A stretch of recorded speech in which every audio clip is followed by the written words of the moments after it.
আসসালামু আলাইকুম, আমার নাম মোহাম্মদ আসিম হোসেন। পড়াশোনা করছি ঢাকা বিশ্ববিদ্যালয়ের অর্থনীতি বিভাগে।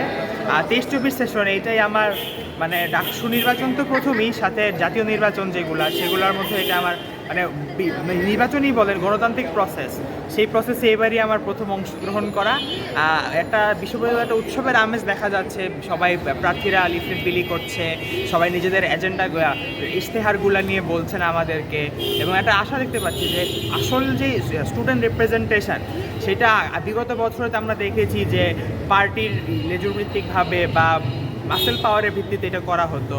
তবে এবার সত্যি মানে ছাত্রদের ম্যান্ডেট নিয়ে গণতান্ত্রিকভাবে একটা ডিউ প্রসেসের মাধ্যমে স্টুডেন্ট রিপ্রেজেন্টেটিভ নির্বাচিত হতে যাচ্ছে। আশা করি তারা আমাদেরকে ভালো মতনই সার্ভ করবে।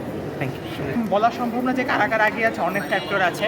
তবে আমি মনে করি যে যারা এত বছর ধরে সংগ্রাম করেছে, বিশ্ববিদ্যালয়ে যে সরকারি দল ছিল তাদের মানে চোখে চোখ রেখে কথা বলেছে, সকল প্রকার ইনজাস্টিসের বিরুদ্ধে রেজিস্ট্যান্স হয়ে দাঁড়িয়েছে, সেই সকল গণতান্ত্রিক শক্তি, মুক্তিযুদ্ধের পক্ষে শক্তি, তারাই মূলত এখানে বাকিদের যে এগিয়ে থাকবে আমি মনে করি। অনলাইনে বা বিশ্ববিদ্যালয়ের বাইরের এনভায়রনমেন্টটা নির্বাচন নিয়ে যেমনই হোক না কেন, বিশ্ববিদ্যালয়ের শিক্ষার্থীরা আমি মনে করি যে এতটুকু ম্যাচিওর হয়েছে যে তারা এইসব বিবেচনায় নিবে, কাকে ভোট দিবে সেইটা নির্ধারণ করা সম্ভব। কোনটা থেকে আপনি ভোট দেবেন, কি বিষয়ে মানে প্রার্থী থেকে ভোট দেবেন? হ্যাঁ, আসলে একটা জিনিস দেখা যাচ্ছে বর্তমানে যে দলীয় প্যানেল বা মতদার্শগত প্যানেল বাদেও যারা মানে ইন্ডিভিজুয়ালি স্টুডেন্টরা হচ্ছে এটা চুজ করতে পারছে কার কাজ কীরকম হয়েছে বা কীরকম কাজের প্রতিশ্রুতি দিচ্ছে।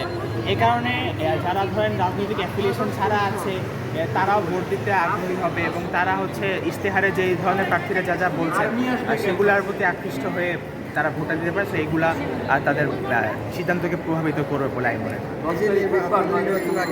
পরীক্ষা আছে বা যেহেতু আপনাদের বললে কম হচ্ছে না, ব্যক্তি ডিপেন্ড করে, কারণ অনেকে হয়তো পরীক্ষা অন্য টাইমে হতে পারে বা ভোটের টাইমে হতে পারে। আমি মনে করি যদি ভোটের টাইমটা মানে যেই টাইমে টেক করা হবে সেই টাইম সেশনটা যদি অনেক বাড়ানো হয় বা ভোট কেন্দ্র যদি আরও বাড়ানো যায় এটা ভালো হয়। তবে আমি মনে করি যে তেমন একটা সমস্যা হওয়ার কথা না, কারণ যে ভোট দিত, যে বুঝতে পারে যে ভোট দেওয়াটা কতটা গুরুত্বপূর্ণ, সে এমনিতেও সময় ম্যানেজ করে ভোট দিতে পারে।